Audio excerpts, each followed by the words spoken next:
The Tuol Sleng Genocide Museum by the Khmer Rouge regime from 1975 until its fall in 1979. From 1976 to 1979. An estimated 20,000 people were imprisoned at Tuol Sleng, and it was one of between 150 and 196 torture and execution centers established by the Khmer Rouge. On July 26, 2010, the extraordinary chambers in the courts of Cambodia convicted the prison's chief, Kang Kkew, for crimes against humanity and grave breaches of the 1949 Geneva Conventions. He died on September 2, 2020 while serving a life sentence. Formerly the Tuol Sway Prey High School, named after a royal ancestor of King Norodom Sihanouk. The 5 buildings of the complex were converted in March or April 1976 into a prison and interrogation center, before other buildings in town were used already as Prison S21. The Khmer Rouge renamed the complex Security Prison 21, and construction began to adapt the prison to the inmates. The buildings were enclosed in electrified barbed wire, the classrooms converted into tiny prison and torture chambers, and all windows were covered with iron bars and barbed wire to prevent escapes and suicides. From 1976 to 1979, an estimated 20,000 people were imprisoned at Tuol Sleng. At any one time, the prison held between 1,000 to 1,500 prisoners.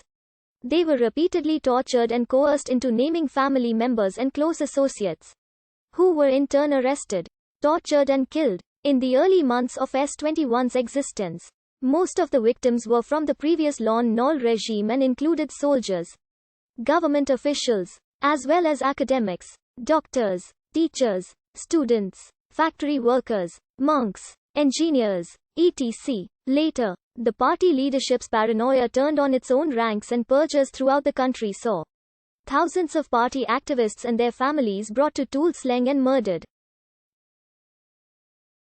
Those arrested included some of the highest-ranking politicians such as Koi Ton, Won Wet and Hu Naim.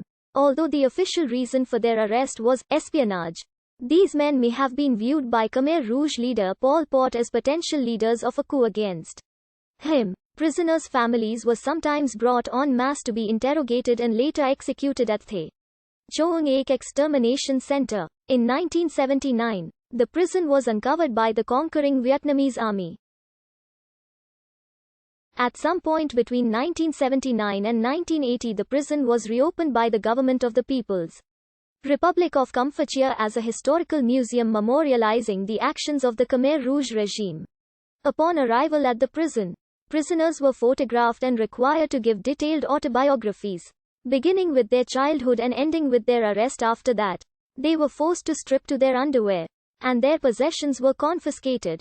The prisoners were then taken to their cells. Those taken to the smaller cells were shackled to the walls or the concrete floor. Those who were held in the large mass cells were collectively shackled to long pieces of iron bar. The shackles were fixed to alternating bars. The prisoners slept with their heads in opposite directions. They slept on the floor without mats, mosquito nets, or blankets. They were forbidden to talk to each other. The day in the prison began at 4:30 a.m. when prisoners were ordered to strip for inspection. The guards checked to see if the shackles were loose or if the prisoners had hidden objects they could use to commit suicide. Over the years, several prisoners managed to kill themselves, so the guards were very careful in checking the shackles and cells. The prisoners received 4 small spoonfuls of rice porridge and watery soup of leaves twice a day.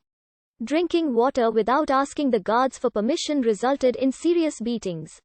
The inmates were hosed down every 4 days. The prison had very strict regulations, and severe beatings were inflicted upon any prisoner who disobeyed. Almost every action had to be approved by one of the prison's guards. The prisoners were sometimes forced to eat human feces and drink human urine. The unhygienic living conditions in the prison caused skin diseases, lice, rashes, ringworm and other ailments. The prison's medical staff were untrained and offered treatment only to sustain prisoners' lives after they had been injured during interrogation. When prisoners were taken from one place to another for interrogation, they were blindfolded. Guards and prisoners were not allowed to converse. Moreover, within the prison, people who were in different groups were not allowed to have contact with one another. Most prisoners at S21 were held there for 2 to 3 months. However, several high-ranking Khmer Rouge cadres were held longer, within 2 or 3 days after they were brought to S21. All prisoners were taken for interrogation. The torture system at Tuol Sleng was designed to make prisoners confess to whatever crimes they were charged with by their captors. Prisoners were routinely beaten and tortured with electric shocks, searing hot metal,